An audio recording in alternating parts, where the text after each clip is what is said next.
Hi, everybody. Thank you so much for joining us today. I'm really excited to share the 2018 State of Salaries report with you. Very excited to be talking to William Tincup as well. As we move forward, I'd like to introduce myself a bit so we can move to the next slide.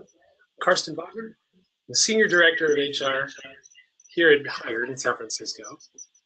Really proud to be here to talk about our third annual State of Salaries report. We're going to talk about 4 insights today. And I should tell you now that you're going to be sent a report at the end of this webinar, so you'll get to dig into it yourself too. Really, really glad to have a conversation today from the great state of Texas with William Tincup. We were a nation before a state, so absolutely. William Tincup, president of Recruiting Daily. At Recruiting Daily, it's just a great content site, media play for all things hiring. So we try to have original content and opinions for really everyone that goes through the bit of hiring. At Recruiting Daily, we see recruiting as the center of HR. And whilst the last couple of years we've talked about recruiting becoming a part of marketing or sales or something else, we actually think that that's great blog content, but yet not necessarily true. We think that if you get recruiting right, you tend to get HR right. If you fail in recruiting, everything in HR gets harder. So we kind of see recruiting as it's critical. And it's critical for great HR, not just for talent acquisition. And so that's me. All right, well, thank you. Before we get started, I thought it would be helpful to set a little bit of context for everybody as to why we're here. Why did we do a State of Salaries report to begin with? And why salaries, and what are we going to talk about today? I'll tell you this. You know how hard it is to find great talent at your company. You have to identify people. You have to get them excited about your company. You have to get them through the interview process. You have to give them an offer. And then you have to get them to accept it and join your company. I think you know that of all of those steps, the most critical is the job offer. And we all know that one of the most important aspects of a job offer is salary. That's why we're here today.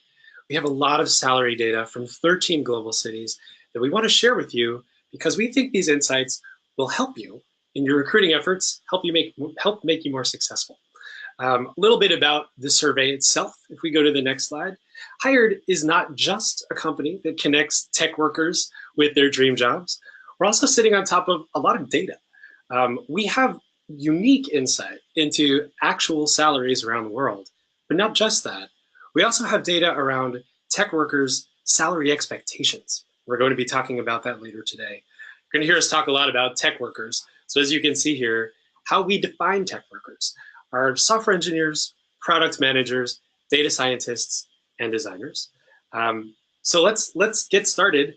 First thing we'd like to do is get a sense of who you are. We want to make sure that our conversation is tailored to you and helpful and relevant.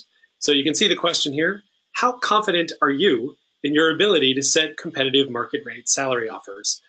I think a little window should pop up on your screen, and go ahead and pick the answer. While you're doing that, William, let me ask you, how confident are you? Well, I think I'm not confident, and I think a lot of that has to do with we're not allowed to ask salary information as we were just a decade ago, and asking ranges, getting candidates to give us kind of an idea of where they'd like to be. Where have you been? Where would you like to be? Where do you see yourself? These are questions that, pretty normal for most recruiters, and cities and states are taking some of those questions away from us. Mm-hmm. So, it's like walking into a shop blindfolded and picking up a box and going, how much is the box? I have no idea. So I don't feel confident, quite frankly, at all. So I'm in the not confident at all box. Well, I'm glad you're here. All right, looking at the results, we have some brave souls who are very confident. I don't know why you're here. Hope we can help you. Lots of folks who are somewhat confident, and then you're in good company, those of you who say you're not confident at all, because William and I hopefully are going to be able to help you today. So let's get started. William, let's talk about insights from the report. We're going to share 4 insights with you. First one that I think we can dig into, I'm going to show you a map of 13 different global markets, average tech worker salary. These are interesting and surprising numbers. Let's take a look. William, I've seen these numbers before. Every time I see them, though, I have to say I am still surprised at how high they are. Am I alone there? What do you think when you see? No, not alone at all. A lot of 6 figures, Yeah. which isn't shocking, I think, to the people in Manhattan or San Francisco. But I think to the folks that are in the middle, I think it is extremely shocking. Just to see 6 figures is shocking. Seattle is more like San Francisco, and so that would kind of tracks for me. Mm. Austin, being 2.5 hours away from Austin, finding talent and engaging talent there is extremely difficult. So Austin makes sense. Actually, 118, it buys you a lot in Texas, turns out, but it's also a very large number. But it tracks with what I know about the rest of Texas. Yeah. So good point and good seg. 118 does buy you a lot in Austin. I can tell you this. I'm a New Yorker out on the West Coast, so my eyes go right to New York. I see that the average tech salary there is 129, but I also see Los Angeles is the same number. I know from experience that cost of living in New York and Los Angeles are not equal. So here's what we did. We made another map, and we tried to make all things equal. Instead of comparing apples to oranges, we used San Francisco as our base and decided to make every city the same cost of living, same rent prices, same gas prices, same food prices. If that were the case in all of these other markets, this is what these salaries would be. So 118 sure does go a long way in Austin. That's a big number now, and I have to wonder, how come more tech workers don't just move to Austin, Texas? Well, I think that first of all, there's a reason that tech centers, these are our tech centers here in the U.S. and abroad. Um, I think tech workers like to be around other tech workers. So I think birds of a feather. I think some of that you don't want to be the tech worker in the only, or maybe the only 100 tech workers in your city. So Wichita, Kansas, as lovely as it may be, Fargo, North Dakota, again, lovely city, not going to be a tech center, because you've got to attract people, then you've got to attract the companies, then you've got to attract leaders, and schools have to pump out talent, and all of those things are infrastructurally fairly difficult. So Austin, was an old gaming and software hub, if you will. And so it doesn't shock me that it's continued on that path, because you've got the University of Texas there, plus probably 7 or 8 other universities within 100 miles. So I think that the tech centers that are there, I think are going to continue to be there. The only one that I think we'll see next year, so this is a long-term study for y'all, is I think we're going to see Salt Lake City become one of those hubs in the future. I don't think it's there yet, but what I've noticed from my friends leaving California, they don't want to go all the way east, um, but they want to go the Salt Lake, Denver, or Austin. That's about as east as they want to go. So I think what we're going to see pop up next year is kind of maybe more of a tech center being built in Utah, but specifically in Salt Lake. All right. I bet a lot of people are looking at these numbers as surprised as we are at how high they are and asking themselves, if this is new, how did we get here? And we should show them the story. As I said earlier, this is our 3rd annual State of Salaries report. We have data from the last 2 years. Let's pull it up. Let's take a look at how salaries have changed in different markets over time. I'm looking at this. I see Austin again, Los Angeles, New York, DC, even on a trajectory where tech salaries are rapidly increasing.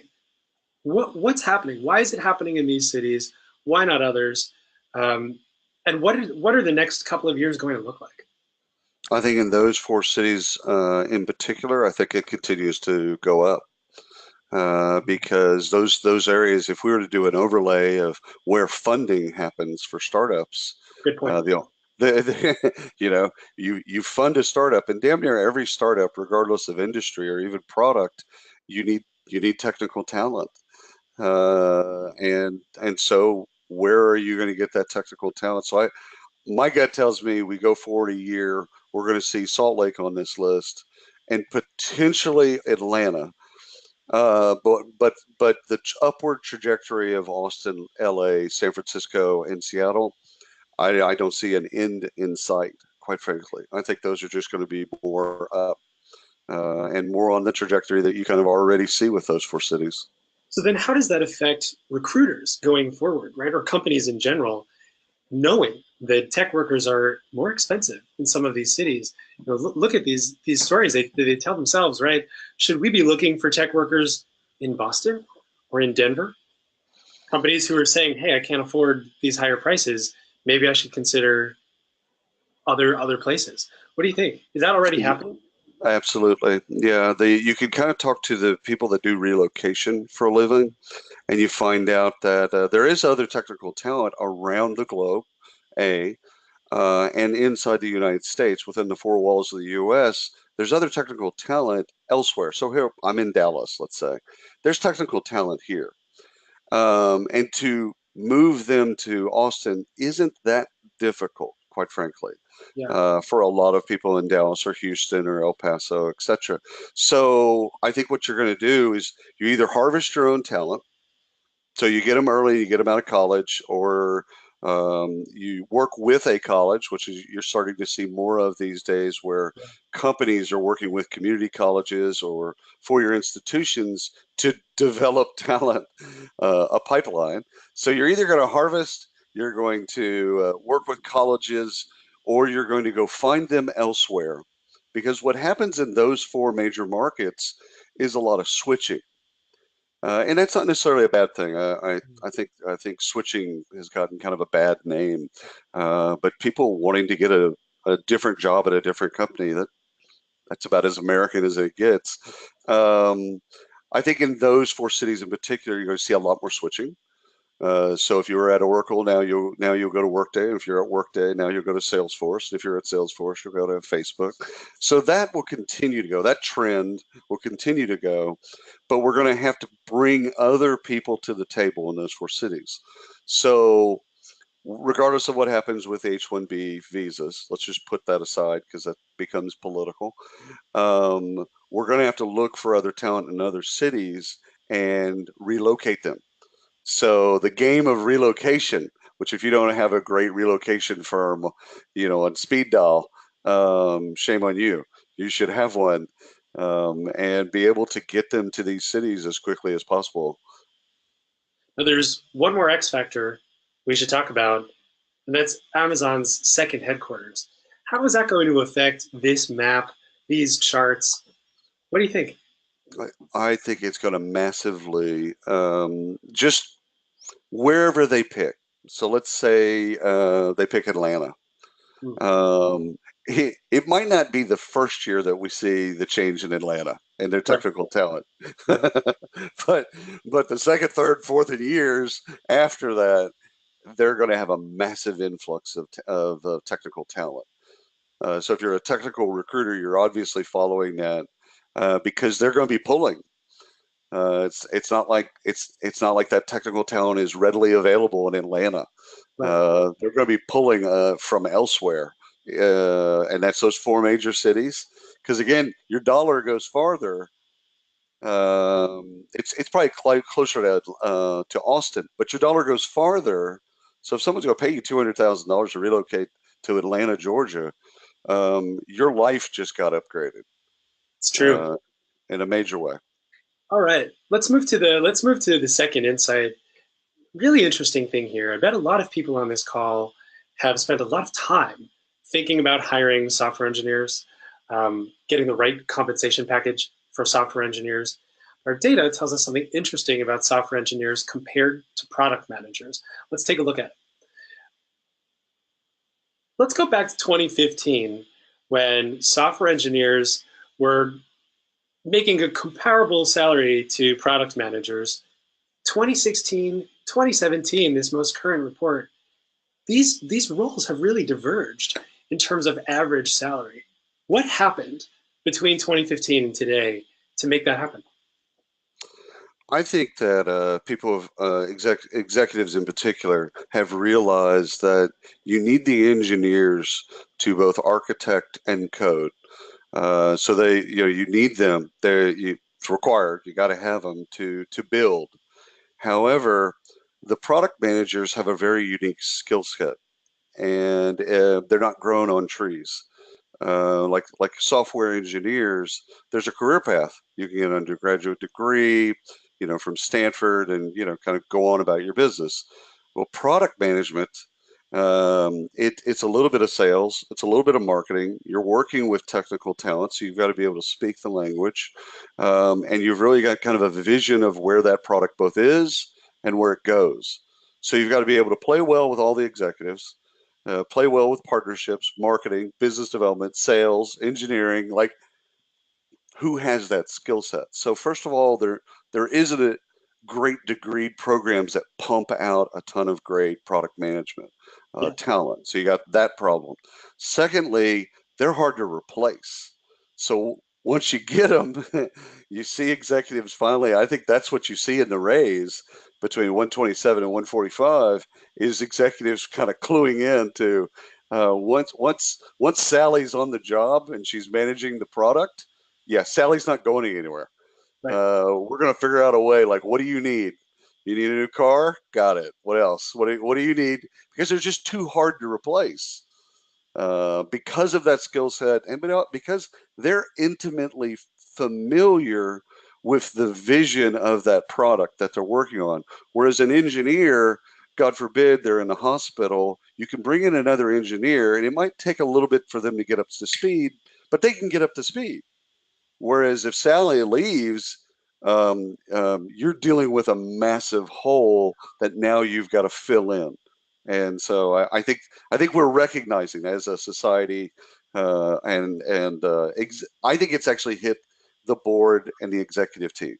So Yeah. I think it's actually hit them first. Like, oh my God, we can't have that seat vacant ever. And if it is vacant, it means we're not innovating and we're not moving the product forward on the roadmap, and we're not doing the things that we said that we would do to our customers and prospects. So it has a lot of tentacles into a lot of other parts of the business.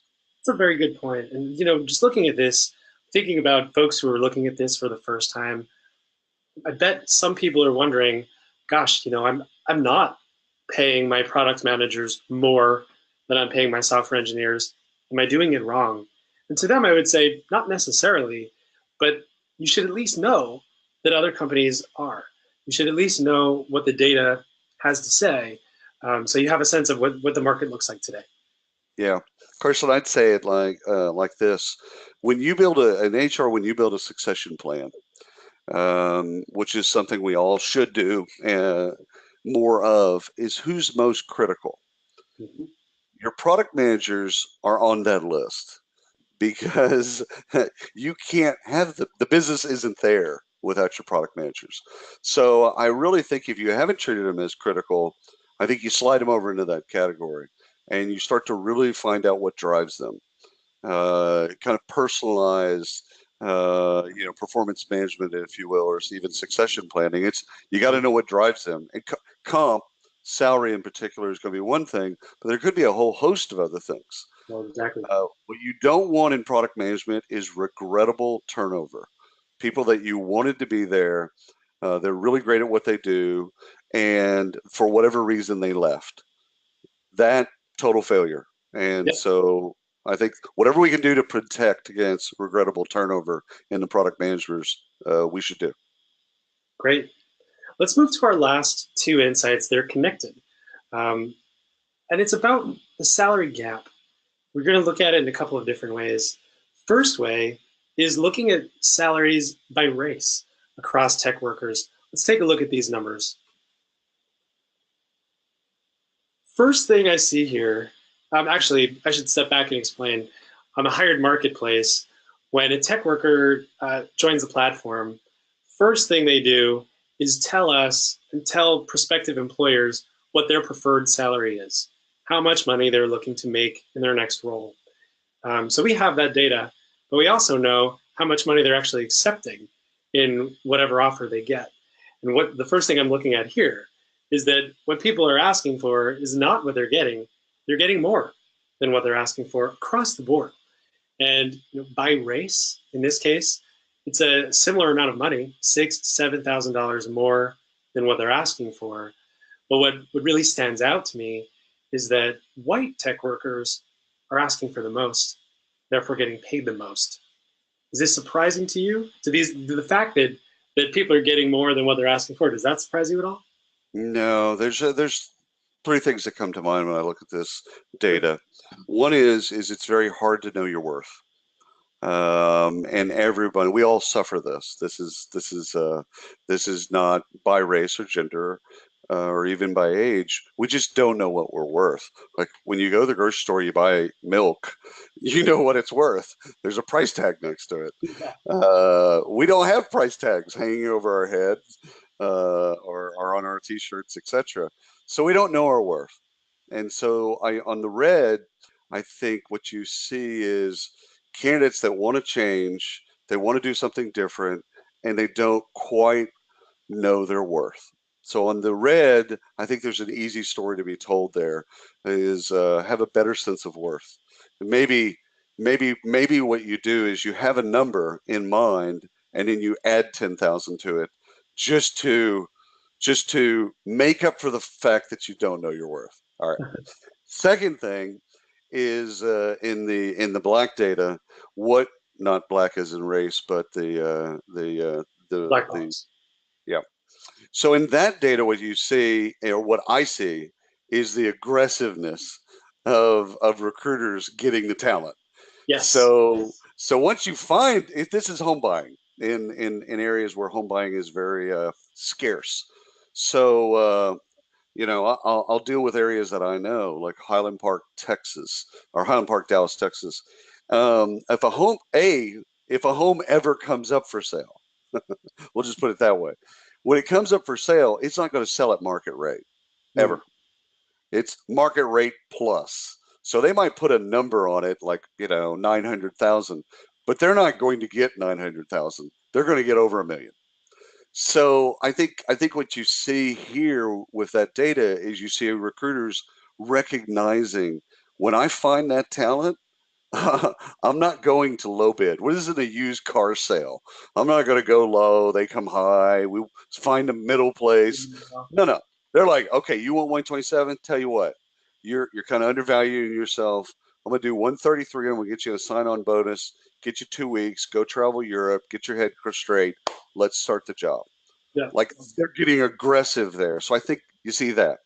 The last thing I would probably note, and no one wants to hear this, but I think what you see in white, which I don't know who considers himself white, or what white is, but beyond that, is I think you see a bit of entitlement, and it comes out in really interesting ways. And we'll see this at points when we start looking at gender and other things. But I think that what you see, the delta between that and the other races, to me, is really just entitlement expressed. It's an interesting insight. Yeah, I mean, what is so apparent to me is that Black and Hispanic tech workers are making less than others because they're asking for less. Yeah. And it would be wrong of me to say, I know how to fix this. But I think the first step in bridging this gap is to know that there is one. And I'm glad to be sharing this data with everybody on this call so you can all see it too, that this does exist. Now I'd like to move to our last insight, looking at this same data from a different lens. Let's look at it by age. Different insights here, different things. Let's take a look. So I'm happy to admit here that I'm someone who recently entered his early 30s. And what this data is telling me is that up until the age of 35, people are making more money than they're asking for. But at 35 and on, they're making less. William, what am I doing wrong? You're not doing anything wrong. So first of all, I think it's ego. I think what happens in your 20s and in your early 30s is you don't know your worth, and you don't really have a. I wouldn't say that you don't have confidence. That's not the right word, but you don't have a fully developed ego. You might not have the titles that you want. You might have moved around a couple different times, and you might not know where it's all sorted out and where you should be and shouldn't be. Yeah. And so you ask for less, and then you get a little bit more. And again, I think that's because recruiters get aggressive with talent. Yes. But once you turn 35, the magical, mystical age of 35, I think you've now got a healthy sense of yourself. You might even have titles, the SVP, VP, director of, whatever the bid is, and you might feel a little bit more entitled to something larger. So, this is what happens in pricing, in all kinds of pricing, by the way, and salary is just pricing. The market tells you what you're worth. That's it. Here's the big secret. The market tells you what you're worth. So before 35, you don't have a sense of that. After 35, you have a bloated sense of worth. And the market is telling you, yeah, that's cute. You're actually back here. And that's okay. I mean, again, I don't see those as bad things. I think it's if you're asking for more, we just criticize groups of people that didn't ask for enough. So I don't think it's wrong. I don't think it's wrong that you ask for a little bit more. Like the deltas aren't that big, 153 to 151. That's not that big of a delta. But I think for people on the phone and also that deal with a lot of hiring, this is good to know that they're going to come in with a number, what we used to call, I'm going to have to use a spatula to get you off the ceiling of the room. They're going to come in with a number that's higher than your number. Yeah. And they're supposed to. And then what you're supposed to do is go, you know what, I get it. I told you you're very accomplished. Your degrees are wonderful. Your experience is fantastic. You seem to fit our culture. Here's the deal. I've got a range, and I can get you to here, but I can't get you to exactly where you want to be. But I want to continue to talk to you. I want this conversation to go on. So I think people are going to have to talk. Recruiters are going to have to talk people off the ledge a little bit. But it's ego. I mean, that's what's really fascinating to me is before 35, you're less of an ego. After 35, a healthy ego. Well, the other piece of it, I think you're right in terms of ego being a piece of it, a large one. But the data we just looked at tells us we're training people to behave this way. We're training people through their 20s that whatever they ask for, we're going to give them a little bit more. So, you reach a certain age, why stop expecting that? So I think it's, again, good for everybody to know where we are today, to help inform where we go. And that is it in terms of our 4 insights for the State of Salaries report. Thanks, this has been fun talking about this with you. I'm going to have a glass of water while we do a fun and quick, promise, commercial on Hired. Hey everyone, thank you for joining us today. This is Mike in Marketing and Hired, and hope you've enjoyed hearing about our State of Salaries report for the latest year. We're about to jump into the Q&A, the live Q&A portion of the webinar, and so if you have questions, you can submit them into the GoToWebinar chat bar. But before we do that, wanted to give the opportunity for anyone who is interested in learning more about Hired to request an opportunity to talk to us. We'd love to tell you more. Brief intro to what Hired is. We're a marketplace where the world's tech workers go to get matched with companies. And so the core benefit here for employers is rather than sending in-mails off into the abyss, never to be heard of again, tech talent that is vetted and on Hired's platform is ready to start a conversation now. So we have reply rates to interview requests well into the 90%. So you can spend less time crafting emails and your team can spend more time having actual meaningful conversations with talent. And with that, if you'd like a conversation, just let us know at this time. And start thinking about what questions you'd like to ask of our speakers as well. Not bad for a disembodied voice. Thanks, Mike. And thank you for answering this question and for participating in this webinar. We're really excited to have the chance to share this with as many people as possible. As I said earlier, I'll remind you, at the end of this webinar, we'll be sending a copy of our 2017 State of Salaries report to all of you for you to dive into. And I should say, too, that if you want to talk more about it, if more questions, please feel free to reach out to me. You can find me on LinkedIn. Be happy to talk about it. I get excited about this kind of stuff. I guess now we should move over to our Q&A. Mike is going to share questions. What do we got, Mike?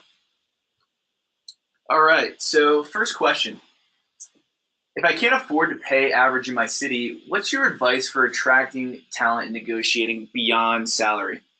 Good one. Good one. William, do you want to start? Sure. I think you got to find out what drives the individual. So salary is important. That's almost like common sense, right? Air, you have to breathe it. But there's a lot of things that also drive people.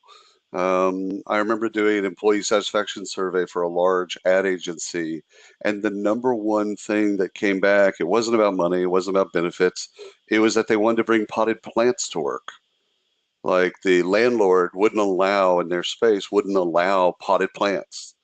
And so the CEO called the landlord, negotiated, and signed a new lease, and it got potted plants. So it's never what you think it is. That's just an example of other things that drive people. Dog-friendly environments, having access to electronic bikes, like whatever.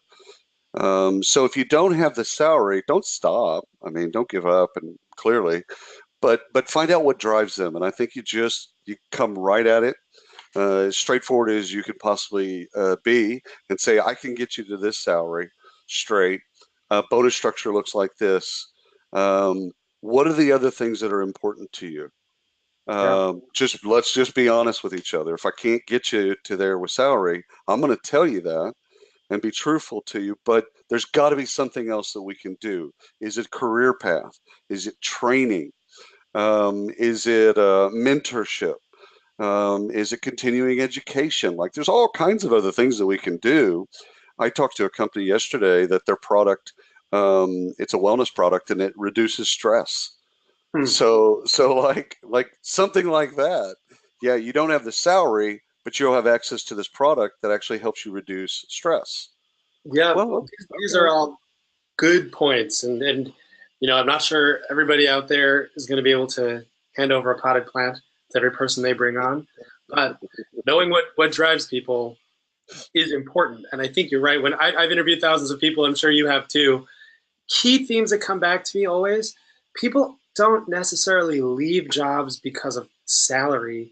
They leave jobs because they feel they've hit a ceiling. They've stopped learning, or they've stopped growing. So let's get back to the questioner, if you feel like you can't afford these average salaries, what else can you do? What else can you offer? It doesn't have to be a perk. It doesn't even have to be expensive. You can give people attention. You can give them learning opportunities, development plans. That kind of thing is going to be more appealing to people sometimes than an extra $3,000 or $5,000 or $10,000. Yeah, Karstan, it's actually something I'm seeing in some of our work is that candidates under 30 are asking 3 questions that really are confounding recruiters. One is what's next? 2, what are you going to do to train me? 3, how are you going to reward me or praise me? And if, as a recruiter, if you can't answer those questions, you're already DOA. Yep. So that's inherently an internal mobility question, training and development question, and a total recognition question, which are all things that we used to deal with in HR post onboarding. But I'm telling you, candidates under 30, and I would say candidates with options, just talented people in general, are going to ask these questions. So you got to be ready to and again, this is getting back to, if I don't have the salary, okay, like that, that's fine. What else can you do? And I think if you hit those three areas hard, like, hey, listen, we can't hit the salary, but I'll tell you what, if you do this job for 9 months and you kill it, I already know what you're doing next. Like that resonates with candidates. Exactly. I agree. Hope we were able to answer that well for you, whoever asked. Next question. Next question from the audience is, what are your thoughts on hiring strategy with respect to base salary and all on target, all in compensation? So bonus, stock units, etc. How do you put it all together? That's a good question. And I think I'd want to echo what William said earlier. You have to know what motivates people. Some people, whatever is going on in their life, are more motivated by cash, by a higher base. And I've been in plenty of situations where people will take a higher base and less equity for it. Other people really see long-term investment opportunities in a particular company and would take a lower base for more equity. So again, it's about having those conversations up front. I think it would be wrong of me to tell you, like, have one cookie cutter formula for every role at your company or for every company. I think you've got to have these individual conversations, really tailor it to the person who you want to bring on. William, did I miss anything, or what do you think? Total compensation. So there's two things about total comp. Is we need to do a better job of explaining what it is. So every company has a total compensation plan. They some companies do a really good job of rendering it and describing it. But you take something like any of the cost that you can associate benefits. Let's say your benefits at your business is 100% both the worker, the employee, and 100% for the family. Okay. I guarantee if you lined up 100 employees at any business, they'd have no idea what that costs. Zero knowledge. So as a business and as an executive, we have to do a better job of saying, okay, here's what this costs. We don't want you to be concerned by it, but we want you to understand that your comp, your computer, your desk, your business cards, this is what all of these things cost. Yeah. And that's what goes into your total compensation. And then again, to your point, you're finding out the drivers for the individual. And what's more important, I will take less base and put more into bonuses. I've had salespeople actually turn down a base before, which is kind of always shocking because they want it on them. Yeah. And they want the commission structure to be tripled, but no base. Okay, so it's all on you, but you get more money when you kill the fish. Okay, yeah, let's do that. Yeah. So knowing their personal drivers there, but I think total compensation is misunderstood.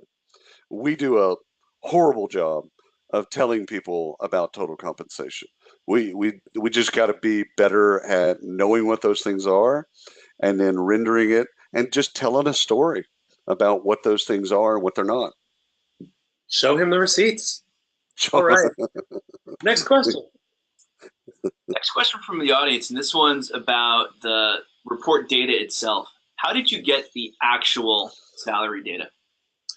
Good question. We know the actual salary data because when our candidates accept offers on the Hired platform, they share their offer letters with us.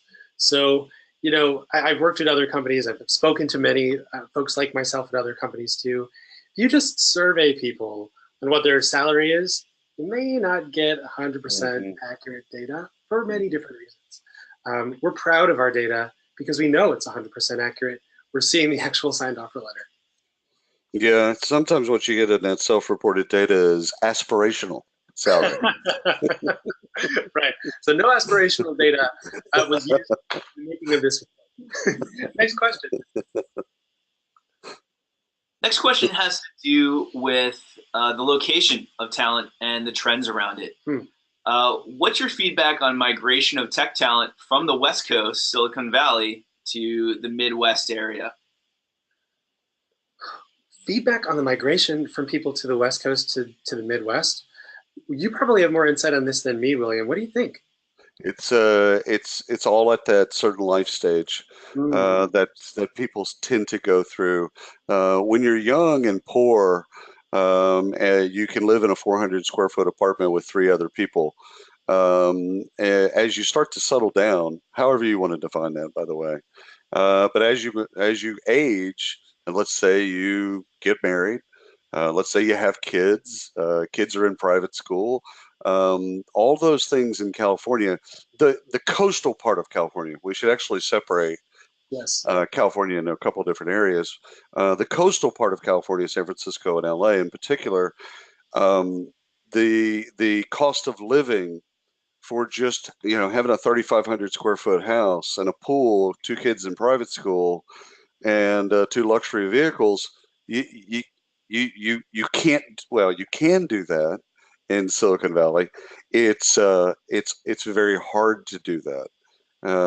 And so what you see is people that get to a certain point and say, I can do my job from anywhere. Like, what? I love LA, love to visit LA, love San Francisco, but do I have to live there all the time? No, I can live Mm, in Denver. I can live in Salt Lake. I can live elsewhere where the money goes further, but also at that particular point in their life, they they want more, and it's not consumerization. Like, it's not that. I don't mean to say they want new furniture from Ethan Allen. I mean it that they just want to be able to have a different life. yeah. And on the coastal part of California, it is beautiful. It is gorgeous, and everyone wants to move there. And that's also why the property rates are at what they are. It's kind of a barrier to keep people out. Yeah. Yeah. It's true. Next question. Next question is, what do you think is the next type of tech worker to be in high demand? That's a good question. That's a Next great type of question. tech worker, off the top of my head, I'd probably say something around AI or machine learning. I wonder what you think about that, William. Yeah, I think I mean, first of all, I think AI, and I think we both think this, that AI is going to be built into everything. Yeah. So, everything in your house, is going to have a form of AI, machine learning, NLP, etc. So there's just whether or not this is coming out of college or self-taught or community college or Mhm. harvested talent, I don't Boot know. camp. Yeah. Boot camp, yeah, boot camps, coding camps, whatever the bit is. I think, every product that's out there, we have to imagine that there's going to be some element of those things in it. And so we're going to need technical talent to do that. So Yeah. where does that come from? Yeah, I don't know, but I I think have that's to, next.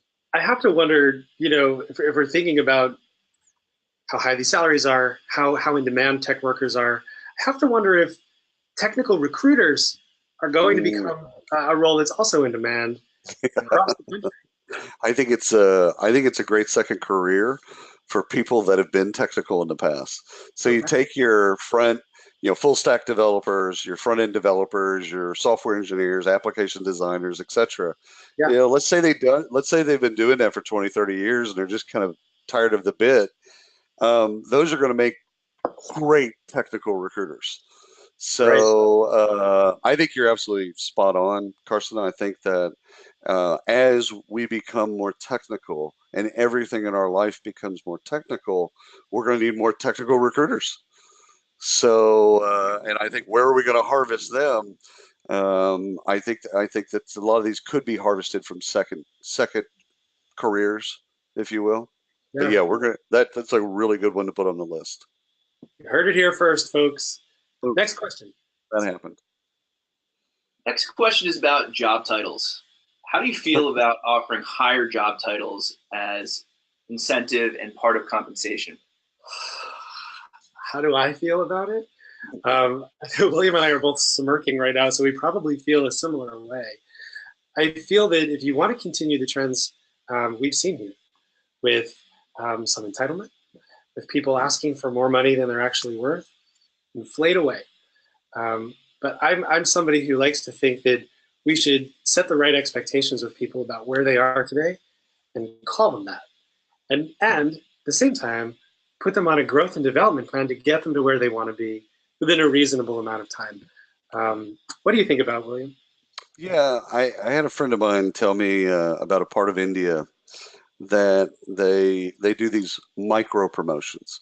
So Huh. every 6 months, there's a micro promotion. There's a slight title change. There's a little bit of a money bump because in this particular part of India, they had to show face with their family. They had to show progression. Okay. And so I found that fascinating. I don't think it's all too different from America. Ironically, I think we have to tell stories to our family, and those stories become, and to ourselves. Yeah, good point. Back to that ego thing. Um, title titles. If you want to be esoteric, titles mean nothing. They actually are meaningless, especially at a startup. When I interact with a startup and it says that someone's a CEO and they have 3 employees, they're not really the CEO. They, okay, so let's, if we can be honest, I mean, if you need to tell people you're the CEO, that's cool. But truthfully, you're coding, you're marketing, you're selling, you're meeting with investors, you're doing all of it. You're chief bottle washer. You're doing it all, and as you should in a small startup. I don't think that changes even in large companies. I think we become a little bit more functionally oriented and become a little bit more siloed, and people like to know where they stand. And to the question of where do I go next, I think that's where titles are important.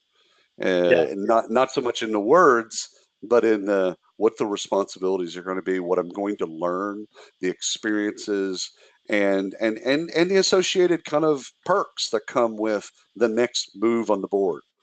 So I don't titles. I I I mean personally I I just laugh at titles when someone tells me their title. I just kind of like Yeah, whatever. I think you're unique though, and I bet a lot of people here work with people every day who really care very deeply about their Truth, titles. And I'm just back to the person who asked the question. truth, truth.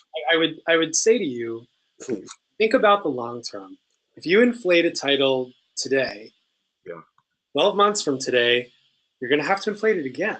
Or Why? less than that, by the Or way. less than that. Exactly. That's So right. 2 or 3 years from now, are you prepared to have a company full of SVPs? That's something for you to be thinking about. Don't think about solving a problem for today. Think about building a company in a scalable way. Titles, as meaningless or meaningful as they are, they're a part of it. That's true. I did have a question. I did have I owned a company at one point where we hired people right out of college, and we gave them, and they were sales, and we gave them titles of VP.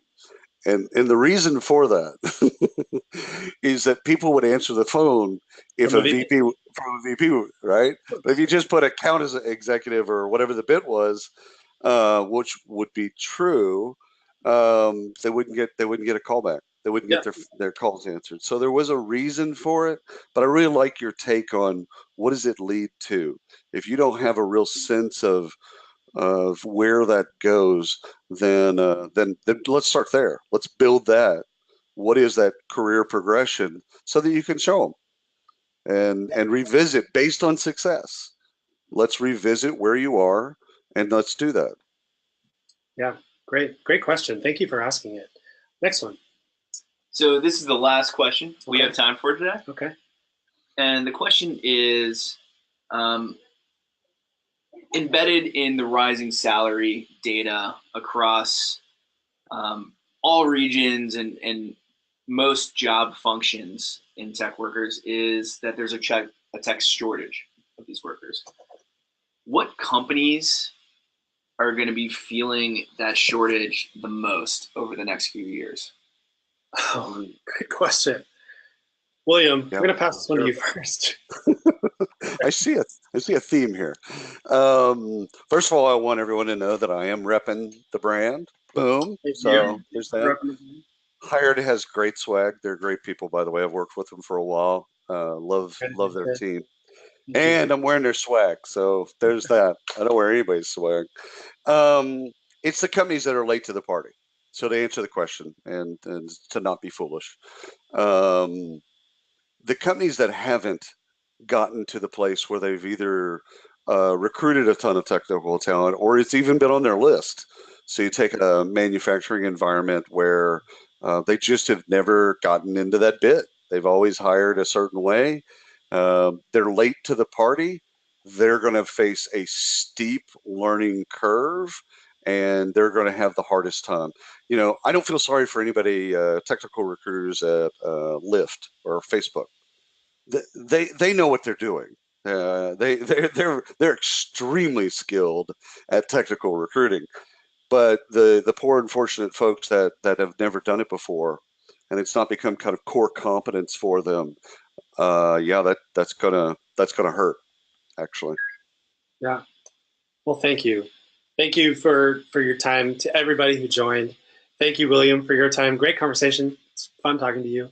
And again, I'd just like to say, if you have more questions about any of this, about the report, we're going to be sending you the report. Feel free to reach out to me anytime. I think we have one more short commercial that we're going to head to right now. Mike, take it away. Yes, so if you live in Seattle, we're actually taking this show on the road, and William is going to be speaking along with other panelists featuring Convoy, Outreach, Aptis, and Nordstrom. And so if you live in Seattle or know someone that would like to join who is in Seattle, just let us know through this poll, and we'll follow up with an invitation and a place where you can register. And Mike, you missed the most important part. It's at a brewery. Well, thank you to everybody for answering this poll, for taking all of our polls, for spending time with us today. I hope that we've been able to help you.